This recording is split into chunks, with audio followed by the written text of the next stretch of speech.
that room where the Declaration of Independence was signed, I get it. I always say, we all, once in our life, would like to say to our boss, what? I quit, I'm out of here. And that's what we did as a nation next door. When we signed that Declaration of Independence, we said, Your Majesty, we quit, we're out of here. And I can see why. I mean, it's glamorous, it's interesting, but folks, if we couldn't figure out how to run, how to govern this new country, this would be a very different tour. I'd be talking about an attempted revolution. I might even be talking about a failed revolution, but I don't have to, because of the next two documents signed in that same room. 1778, in that same room, is signed America's first attempt at creating a document to govern itself. Now, obviously, if I say first, it didn't work very well, so there's a second.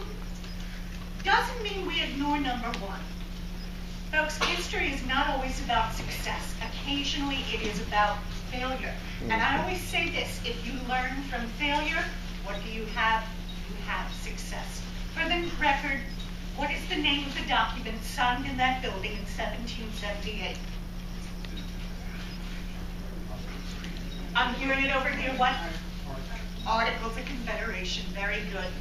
It describes itself as a firm league of friendship among the states. The problem is, it wasn't very firm, it wasn't very friendly, the states were fighting with each other. Folks, didn't we fight a war based on the understanding that we, Americans, could do a better job governing ourselves? That was the idea. But a lot of people didn't think that's what was happening under the Articles. So let's talk about them a little bit. Why didn't they work? Well, lots of reasons. The states retained a great deal of power. There was a central government, but it didn't look like the one we're used to. There was no executive branch. There was no judicial branch. The central government was the Confederation Congress. Now, I want to get across the point. We're talking about a very different country under the Articles of Confederation. What state are you from? New York State. Very good. Okay. You have been elected to represent New York in the Confederation Congress. Congratulations. Whenever you get a job, you need to know who pays your salary. It's important, okay? Who paid the New York congressman's salary under the Articles of Confederation? Take some guesses. Take a guess. New York State taxpayers paid their congressman's salary. I'm a Pennsylvanian. I paid my congressman's salary. Do we do that today? All U.S. taxpayers pay every congressman and woman's salary. Look at it this way. They all work for you. Good way to look at it. So that's a big difference. Taxes. Well, taxes. We'll get to taxes. This is your favorite topic, okay? I'm glad you're sitting down. Under the Articles of Confederation, Congress did not have the power to tax. Put your seatbelt. Okay. Sounds great until your country can't pay its bills. And it's not so wonderful. The Congress did have one power. They could request that the states send money to fund the central government. You ever heard of Robert Morris? He was the superintendent of finance. He was responsible for this nation paying its bills. He once wrote, requesting money from the states to fund the central government was like preaching to the dead. Point across. Useless. Folks, that's just the tip of the iceberg. I could go on all day. And that brings us to this painting. It brings us to the document that these men are signing.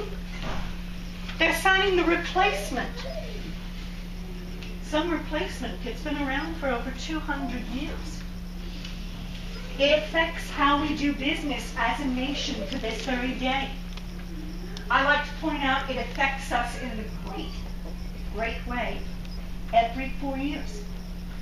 Those presidential elections roll round every 4 years because of the document they're signing.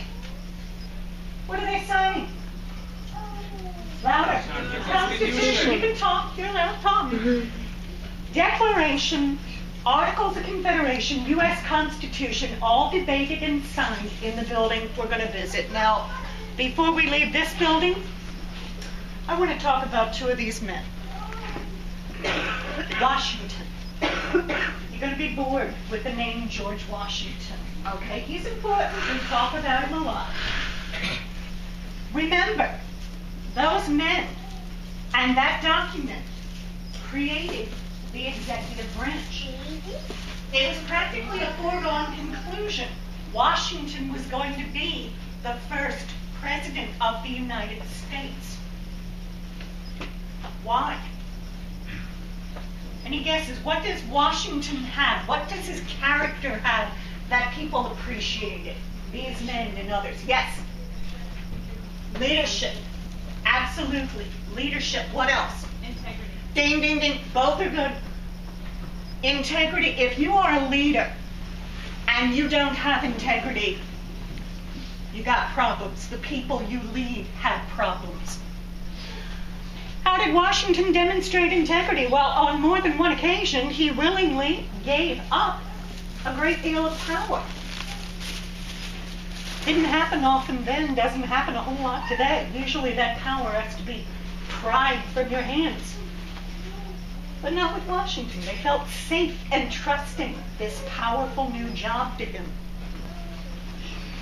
Franklin. I like talking about him. He's my favorite. Historians have biases, folks. We all have our likes and dislikes. Franklin is one of my major, art, I admit it, loves. I love the guy, okay? I'm not saying he's perfect. No one's using the word perfection. Most of what I've read about him, I love.